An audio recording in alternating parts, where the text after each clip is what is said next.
السلام علیکم ورحمۃ اللہ وبرکاتہ۔ الحمدللہ کفا وسلام علی عبادہ الذین اصطفیٰ، اما بعد۔ محترم ناظرین اکرام، آسان درس قرآن کے اندر 30ویں پارے یعنی آخری پارے کا 14واں رکوع ہے، جس کے اندر سورہ فجر سورہ نمبر 89 مکمل ہے۔ اعوذ باللہ من الشیطان الرجیم، بسم اللہ الرحمن الرحیم۔ والفجر، فجر کی قسم، ولیال عشر، اور ذوالحجہ کے شروع کی 10 راتوں کی قسم، والشفع والوتر، اور جفت اور طاق کی قسم، یعنی ہر چیز کے جوڑے اور اکیلے کی قسم۔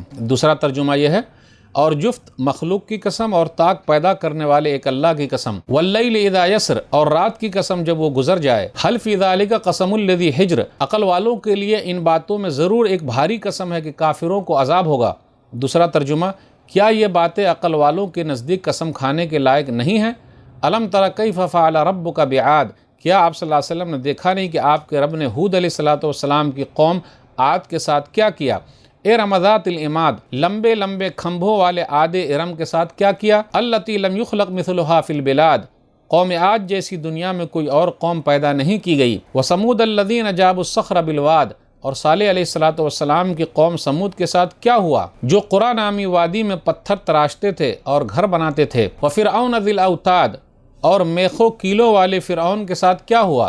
الذین طغوا فی البلاد، فرعونی لوگ شہروں میں فساد کرنے میں حد سے بڑھ گئے تھے۔ فاکثروا فیہا الفساد، فرعونیوں نے شہروں میں بہت زیادہ فساد پھیلا رکھا تھا۔ فصب علیہم ربک صوت عذاب، تو آپ صلی اللہ علیہ وسلم کے رب نے ان فرعونیوں پر عذاب کا کوڑا برسایا، یعنی عذاب بھیج دیا۔ ان ربک لبالمرصاد، بے شک آپ صلی اللہ علیہ وسلم کا رب گھات میں ہے، یعنی سب پر آپ صلی اللہ علیہ وسلم کے رب کی نظر ہے۔ فَأَمَّا الْإِنسَانُ إِذَا مَا ابْتَلَاهُ رَبُّهُ فَأَكْرَمَهُ وَنَعَمَهُ فَيَقُولُ رَبِّي أَكْرَمَنِ، لیکن انسان کو جب اس کا رب آزماتا ہے تو اسے عزت دیتا ہے اور نعمت عطا کرتا ہے، تو وہ انسان کہتا ہے کہ میرے رب نے میری عزت کی۔ وَأَمَّا إِذَا مَا ابْتَلَاهُ فَقَدَرَ عَلَيْهِ رِزْقَهُ فَيَقُولُ رَبِّي أَهَانَنِ، اور جب انسان کو اس کا رب آزماتا ہے تو اس کی روزی تنگ کر دیتا ہے، تو وہ انسان کہتا ہے ہائے میرے رب نے مجھے ذلیل و رسوا کر دیا، یعنی میری بے عزتی کی۔ کلا بل تکرمون الیتیم، اے لوگو ہرگز نہیں بلکہ تم لوگ یتیم کی عزت نہیں کرتے ہو۔ ولا تحاضون علی طعام المسکین، اے لوگو تم مسکین کو کھانا کھلانے پر ایک دوسرے کو نہیں ابھارتے ہو۔ وتاکلون التراث اکلا لما، اور اے لوگو تم میراث میں ملے ہوئے مال کو سمیٹ کر کھا جاتے ہو۔ وَتُحِبُّونَ الْمَالَ حُبًّا جَمًّا، اور اے لوگو تم لوگ مال سے بہت زیادہ محبت کرتے ہو۔ کَلَّا إِذَا دُكَّتِ الْأَرْضُ دَكًّا دَكًّا، ہرگز نہیں جب زمین کوٹ کوٹ کر برابر کر دی جائے گی۔ وَجَاءَ رَبُّكَ وَالْمَلَكُ صَفًّا صَفًّا، اور آپ صلی اللہ علیہ وسلم کا رب آئے گا اور فرشتے سب باندھے ہوئے ہوں گے۔ وَجِيءَ يَوْمَئِذٍ بِجَهَنَّمَ يَوْمَئِذٍ يَتَذَكَّرُ الْإِنسَانُ وَأَنَّىٰ لَهُ الذِّكْرَىٰ، اور اس دن جہنم سامنے لائی جائے گی، اس دن انسان کو نصیحت ماننے کی سمجھ آ جائے گی، مگر اس دن ایسی سمجھ کا کیا فائدہ، نصیحت ماننا تو دنیا میں تھا۔ یقول یا لیتنی قدمت لحیاتی، انسان کہے گا اے کاش میں اپنی آخرت کی زندگی کے لیے کچھ نیک اعمال، کچھ اچھے کام پہلے ہی بھیج دیا ہوتا۔ فیومئذ لا یعذب عذابہ احد، اس قیامت کے دن اللہ کے عذاب جیسا کوئی بھی عذاب نہیں دے گا۔ ولا یوثق وثاقہ احد، اور کوئی بھی اللہ کے باندھنے جیسا نہیں باندھے گا۔ یا ایتھا النفس المطمئنہ، نیک لوگوں سے کہا جائے گا اے اطمینان والی روح، ارجعی الی ربک راضیۃ مرضیہ، اے اطمینان والی روح، اے اطمینان والی جان، اپنے رب کے پاس لوٹ جا، تو اللہ سے راضی، اللہ تجھ سے راضی۔ فادخلی فی عبادی، اے اطمینان والی جان تو میرے نیک بندوں میں شامل ہو جا۔ وادخلی جنتی، اور اے اطمینان والی جان میری جنت میں داخل ہو جا۔ ناظرین اکرام، آسان درس قرآن کے اندر 30ویں یعنی آخری پارے کا 14واں رکوع ہے، جس کے اندر سورہ فجر سورہ نمبر 89 مکمل ہے۔ سورہ فجر کے بارے میں، سورہ فجر 89 ترتیب نمبر 10، الفجر فجر کا وقت، آیت نمبر 1 میں ہے۔ قتادہ نے کہا محرم کی پہلی تاریخ ہے، مجاہد نے کہا قربانی کا دن ہے، ضحاک نے کہا ذوالحجہ کا پہلا دن ہے۔ سورہ فجر مکی ہے، ہجرت سے پہلے مکہ اور اس کے آس پاس اترنے والی سورت مکی ہے۔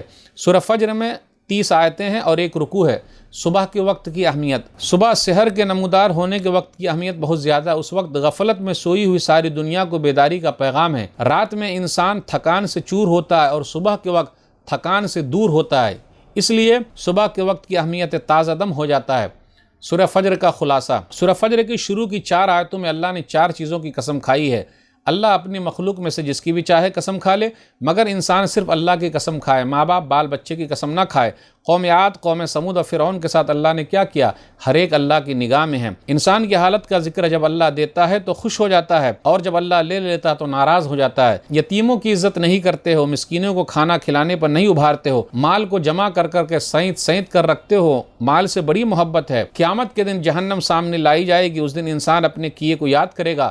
جنت میں جانے والی نفس مطمئنہ سکون والی نفس کا ذکر ہے، رب کی طرف سے جنت میں جانے کا پروانہ مل گیا ہے۔ آیت نمبر 1 سے 14 کے درمیان دیکھیے، قیامت کو ثابت کرنے کے لیے اللہ تعالیٰ نے چند چیزوں کی قسم کھائی۔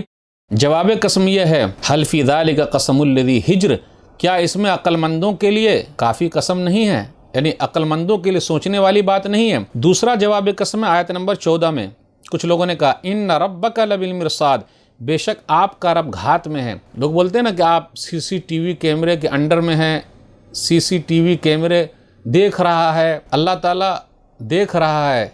CCTV کیمرہ رہے نہ رہے، کوئی دیکھے نہ دیکھے، مگر میرا رب مجھے دیکھ رہا ہے۔ اس سے بڑا CCTV کیمرہ ہم لوگوں کے سمجھنے کے لیے کیا ہوگا؟ اب غور کریں، CCTV کیمرہ کیا ہے؟ ہاتھ ہے، پاؤں ہے، آنکھ ہے، کان ہے، سب ہمارے خلاف گواہی دیں گے۔ تو اللہ نے ہمارے جسم میں CCTV کیمرہ ہی فٹ کر کے رکھ دیا ہے۔ پہلے آیت نمبر 1 پر غور کیجئے، والفجر، قسم ہے فجر کی۔ فجر کا وقت بھی ہو سکتا ہے، یا خاص دن کا فجر کا وقت ہو سکتا ہے، یا فجر کی نماز ہو سکتی ہے، یا صبح کا وقت ہو سکتا ہے۔ ولیال عشر، 10 راتوں کی فضیلت، 10 راتوں کی قسم۔ اکثر مفسرین ذوالحجہ کی شروع کی 10 راتیں مراد لیتے ہیں۔ مکی صورتوں میں اکثر یہ ہو گیا عقیدے کی اصلاح پر زور دیا جا رہا ہے۔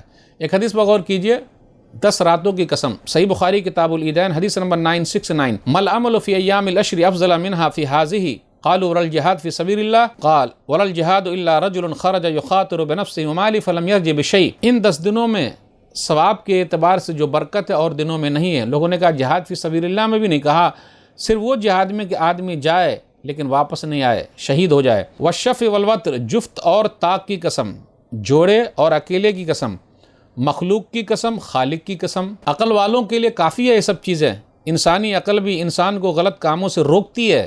حل فی ذالک قسم الذی حجر، عقل کو بھی اس لیے ہجر کہا گیا، یہ روکتی ہے کہ غلط کام مت کرو، لیکن انسان کر رہا ہے۔ آیت نمبر 6 سے 14 کے درمیان دیکھیے، قیامت کو جھٹلانے والی قوموں کا انجام کیا ہوا۔ قوم عاد، طاقت پر گھمنڈ تھا، ہود علیہ السلام بھیجے گئے، بالآخر اللہ نے پکڑا، آخرت کا انکار کیا۔ سورہ حاقہ سورہ نمبر 69 آیت نمبر 7 اور 8 پر غور کیجئے، سخر عالم سبع لیال و ثمانیۃ ایام حسوما، 7 رات اور 8 دنوں تک لگاتار تیز ہوائیں چلتی رہے اور اللہ نے پکڑ لیا۔ کھوکھلے تنے کی طرح یہ لوگ ہو گئے۔ اس کے بعد کیا ہوا؟ ارم ذات العماد، ستونوں والے ارم کے ساتھ، یہ قوم عاد کے دادا کا نام ہے۔ طاقت و قوت کی طرف اشارہ ہے، اس لیے کہا گیا التی لم یخلق مثلها فی البلاد۔ سورہ فجر سورہ نمبر 89 کی آیت نمبر 8 ہے کہ قوم عاد جیسی قوم اللہ نے پیدا ہی نہیں کی، کیونکہ یہ لوگ لمبے ترنگے تھے، تعمیرات میں بڑے ماہر تھے۔ ارم ذات العماد، حود علیہ السلام کی قوم عاد کو ارم کیوں کہا گیا؟ ان لوگوں کو عاد اولا کے ساتھ عاد ارم بھی کہا جاتا، مگر عاد ارم اس لحاظ سے کہ وہ لوگ ارم بن سام بن نوح کی اولاد تھے، اور ان لوگوں کو ذات العماد بھی کہا جاتا ہے۔ اس کی کئی توجیہات ہو سکتی ہے۔ پہلی بات تو یہ ہے کہ وہ لوگ خود بڑے لمبے ترنگے تھے۔ دوسری بات یہ ہے کہ وہ لوگ بڑی بڑی بلڈنگیں، عمارتیں بنایا کرتے تھے۔ تیسری بات یہ ہے کہ جب وہ سفر کرتے تو خیمے اور ٹینٹ لگاتے، بہت اونچی اور مضبوط لکڑیوں کا استعمال کرتے تھے جیسے وہ ستون ہو۔ ان کو اپنی طاقت پر گھمنڈ تھا، اس لیے کہا من اشد منا قوة اولم يروا ان اللہ الذی خلقهم اشد منهم قوة۔ سورہ فصلت سورہ نمبر 41 آیت نمبر 15، کہا ہم سے زیادہ طاقتور کون ہے؟ تو اللہ نے کہا وہ ہے جس نے ان لوگوں کو پیدا کیا ہے۔ آیت نمبر 9 پر غور کیجئے، قوم سمود کا ذکر ہے۔ وہ لوگ کیا کرتے تھے؟ وادی میں تھے، پتھر تراشتے تھے۔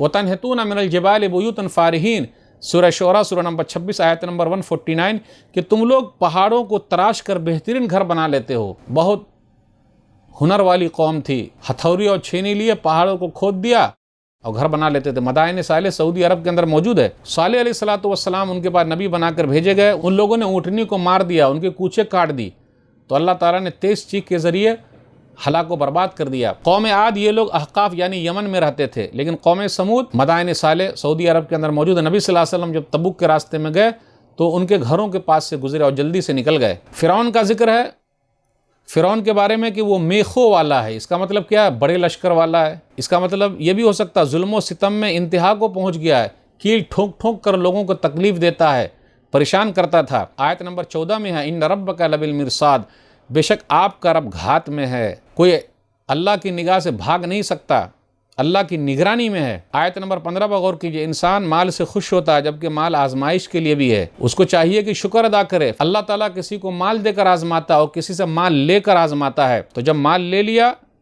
اس وقت آزمائش شروع ہو گئی، صبر بھی نہیں ہو پاتا۔ مومن بندہ وہ اللہ دے تو شکر ادا کرے اور جب اللہ لے لے تو صبر کرے۔ انسانوں کی حالت تو ایسی ہے جس کا ذکر آیت نمبر 17 سے 20 کے درمیان ہے، یتیموں کی عزت نہیں کرتے ہو۔ یاد رکھیے گا، یتیموں کی دیکھ بھال کرنا اہم ہے۔ ابا گزر گئے، ابا رہتے تو کتنا فائدہ ہوتا، بچوں کے دیکھ بھال صحیح ہوتی، لیکن جو بھی یتیموں کی دیکھ بھال کرتا ہے نبی صلی اللہ علیہ وسلم کے ساتھ اس طریقے سے رہے گا۔ صحیح بخاری کتاب الادب حدیث نمبر 6005، انا وکافر الیتیم فی الجنت ھکذا، کہ میں اور یتیموں کی دیکھ بھال کرنے والا جنت میں اس طریقے سے ہوں گے جیسا کہ دونوں انگلیاں مل گئی ہے۔ تو نبی صلی اللہ علیہ وسلم کا ساتھ ملے گا، اس لیے یتیموں کا خیال کیجئے، یتیموں کا مال مت کھائیے۔ پھر اسی طریقے سے کھانا کھلانا بہترین اسلام ہے، مسکینوں کو کھانا کھلانے پر ابھارنا چاہیے۔ صحیح بخاری کتاب الایمان حدیث نمبر 12، عبداللہ بن عمرو بن عاص بیان فرماتے ہیں کہ ایک آدمی نبی صلی اللہ علیہ وسلم کے پاس آیا اور کہا ای الاسلام خیر، بہترین اسلام کیا ہے؟ تو نبی صلی اللہ علیہ وسلم نے فرمایا تطعم الطعام وتقرأ السلام علی من عرفت ومن لم تعرف، کھانا کھلاؤ تم اور سلام کرو جس کو جانتے ہو اور جس کو نہ بھی جانتے ہو، سب کو سلام کرو۔ پھر کہا تم لوگ مردوں کی میراث کو سمیت کر رکھتے ہو اور کھاتے ہو، وتحبون المال حبا جما، آیت نمبر 20 میں ہے تم لوگ مال سے جی بھر کر محبت کرتے ہو۔ پھر آگے بیان کیا گیا جہنم کو لایا جائے گا، وہ جی یومئذ بجہنم، 70,000 لگاموں کے ساتھ جہنم کو کھینچ کر لایا جائے گا، اور ہر لگام کے ساتھ 70,000 فرشتے ہوں گے جو کھینچ رہے ہوں گے۔ صحیح مسلم کتاب الجنہ حدیث نمبر 2842، نبی صلی اللہ علیہ وسلم نے فرمایا یوتا بجہنم یومئذ لہا 70,000 زمام مع کل زمام 70,000 ملک یجرونہا۔ آگے ہے، غور کیجئے، یوم یتذکر الانسان وانى له الذکری یقول یا لیتنی قدمت لحیاتی، انسان غور کرے گا، سوچے گا، لیکن فائدہ کیا اس دن سوچنے سے؟ دنیا میں سوچتا، آزادی اللہ نے دے رکھی تھی، وہ کہے گا کاش کہ میں اپنی زندگی میں کچھ کر لیا ہوتا، کیوں نہیں کیا؟ انسان اس دن یاد کرے گا، لیکن یاد کرنے کا کچھ بھی فائدہ نہیں، یہ کاش کا کچھ بھی فائدہ نہیں۔ ایسے کئی جگہ پہ کاش کاش کا لفظ ہے، کاش کہ ایسا کر لیا ہوتا، زندگی کے لیے کچھ آگے بھیج دیا ہوتا۔ پھر آگے ہے یا ایتھا النفس المطمئنہ، آیت نمبر 27 اور 28 پر غور کیجیے، اے اطمینان والی نفس تو جنت میں داخل ہو جا۔ نفس کی 3 قسمیں ہیں، ایک تو اطمینان والی نفس جس کا ذکر ہے آیت نمبر 27 میں، یا ایتھا النفس المطمئنہ سورہ فجر سورہ نمبر 89، ایک نفس ہے نفس لوامہ سورہ قیامہ سورہ نمبر 75 آیت نمبر 2، ولا اقسم بالنفس اللوامہ، کہ میں ملامت کرنے والی نفس کی قسم کھاتا ہوں، یہ بھلائی پر بھی ملامت کرتا ہے، اتنا کم نیکی کیے، برائی پر بھی کرتا ہے، کاہے برائی کر رہے ہو۔ نمبر 3 ایک نفس ہے نفس امارہ سورہ یوسف سورہ نمبر 12 آیت نمبر 53، ان النفس لامارۃ بالسوء الا ما رحم ربی، یہ برائی کی طرف ابھارتا ہے مگر اس کے لیے نہیں جس پر میرا رب رحم فرمائے، یہ یوسف علیہ السلام نے کہا تھا۔ آیت نمبر 28 پر غور کیجئے سورہ فجر میں، ارجعی الی ربک راضیۃ مرضیہ، اے اطمینان والی جان تو راضی بخوشی جنت میں داخل ہو جا، رب تجھ سے راضی، تو رب سے راضی، خوشی خوشی جنت کے اندر چلی جا۔ ایک حدیث کے اندر آیا، ایک صحابی سے نبی صلی اللہ علیہ وسلم نے فرمایا تھا، دعا سکھائی تھی، ہم اور آپ بھی وہ دعا یاد کر لیں۔ الجامع الصغیر حدیث نمبر 6118 صحیح روایت ہے، ابو امامہ باہلی رضی اللہ تعالیٰ عنہ کہتے ہیں، اللہم انی اسألک نفسا مطمئنہ تؤمن بلقائک وترضى بقضائک وتقنع بعطائک، اے اللہ ہم تجھ سے سوال کرتے ہیں اطمینان والی نفس کا جو تیری ملاقات کی امید رکھتی ہے اور تیری تقدیر پر راضی ہے اور جو تیرے دی ہوئی چیز پر وہ خوش ہے، ایسا نفس ہمیں بھی نصیب فرما دے۔ تو ناظرین کرام، آج کے درس میں بس اتنا ہی۔ اللہ سے دعا ہے کہ اللہ تعالی ہم لوگ قرآن کریم کو پڑھنے، پڑھانے، سمجھنے، سمجھانے، عمل کرنے اور لوگوں تک پہنچانے کی توفیق دے، آمین۔ والسلام علیکم ورحمۃ اللہ وبرکاتہ۔